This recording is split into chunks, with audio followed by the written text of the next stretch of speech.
ಇವತ್ ನಾನು ವರಮಹಾಲಕ್ಷ್ಮಿ ಪ್ರಯುಕ್ತ ಸ್ಯಾರಿ ವೇರ್ ಮಾಡಿದ್ದೆ. ಹಾಗೆ ಅಪ್ಪನ ಹತ್ರ ಸ್ವಲ್ಪ ಫೋಟೋಸ್ ವಿಡಿಯೋಸ್ ತೆಗೆಸ್ಕೊಂಡು ಮನೆಗ್ ಕುಂಕುಮ ತಗೊಳಕ್ಕೆ ಮುತ್ತೈದೆಯರ್ ಬರ್ತಾ ಇದ್ರು. ನಾನ್ ಅವರಿಗೆ ಕುಂಕುಮ ಕೊಡಕ್ಕೆ ರೆಡಿ ಮಾಡ್ಕೊಳ್ತಾ ಇದ್ದೆ. ಮುತ್ತೈದೆಯರಿಗೆ ಕುಂಕುಮಕ್ಕೆ ಏನೇನ್ ರೆಡಿ ಮಾಡ್ಕೊಂಡೆ ಅಂದ್ರೆ ಎಲೆ, ಅಡಿಕೆ, ಅರಿಶಿನ, ಕುಂಕುಮ ಪ್ಯಾಕೆಟ್ ಎಲ್ಲ ರೆಡಿ ಮಾಡ್ತಾ ಇದ್ದೆ. ಸಂಜೆ ಅಮ್ಮನ ಜೊತೆ ಕುಂಕುಮಕ್ಕೆ ಅಂತ ನಾನು ಹೊರಟೆ. ಇವತ್ತಂತೂ ಎಲ್ಲಾರ ಮನೇಲೂ ಲಕ್ಷ್ಮೀ ಪೂಜೆ ಡಿಫ್ರೆಂಟ್ ಆಗಿ ಅಲಂಕಾರ ಪೂಜೆ ಮಾಡಿರ್ತಾರೆ. ಇವತ್ತಂತೂ ಒಂಥರ ಲಕ್ಷ್ಮಿ ನೋಡೋದೇ ಒಂದ್ ಖುಷಿ. ಕಮಲದ ಮೊಗದೋಳೆ ಕಮಲದ ಕಣ್ಣೋಳೆ ಕಮಲವ ಕೈಯಲ್ಲಿ ಹಿಡಿದೋಳೆ.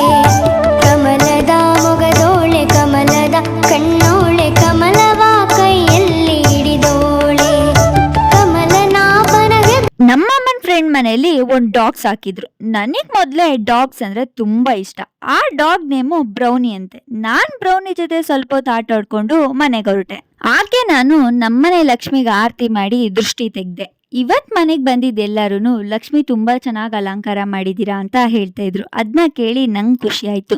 ಲಕ್ಷ್ಮಿ ಕಳಸ ನಮ್ಮನೇಲಿ ಇರೋವರೆಗೂ ನಾವು ದೀಪ ಹಾರ್ಸಂಗಿಲ್ಲ. ದೀಪ ಹಾರ್ದಲ್ಲೇ ಇರೋ ತರ ನೋಡ್ಕೊಬೇಕಾಗುತ್ತೆ. ನಾವು ಲಕ್ಷ್ಮಿ ಇಟ್ಕೊಳ್ಳೋದು ಒಂದಿನ. ನಾಳೆ ಮಾರ್ನಿಂಗ್ ನಾವು ಲಕ್ಷ್ಮಿ ಕಳಸ ತೆಗಿತೀವಿ. ಇವತ್ ಮಾರ್ನಿಂಗ್ ಇನ್ನೊಂದ್ಸಲ ಪೂಜೆ ಮಾಡಿ ನೈವೇದ್ಯ ಮಾಡಿ ಲಕ್ಷ್ಮಿ ಕಳಸ ತೆಗಿಬೇಕಾದ್ರೆ ಬೇಜಾರಾಯ್ತು. ನಮ್ಮನೆ ವರಮಹಾಲಕ್ಷ್ಮಿ ವಿಡಿಯೋ ನಿಮಗೆ ಇಷ್ಟ ಆಗಿದ್ರೆ ಲೈಕ್ ಮಾಡಿ, ಶೇರ್ ಮಾಡಿ, ಫಾಲೋ ಮಾಡಿ.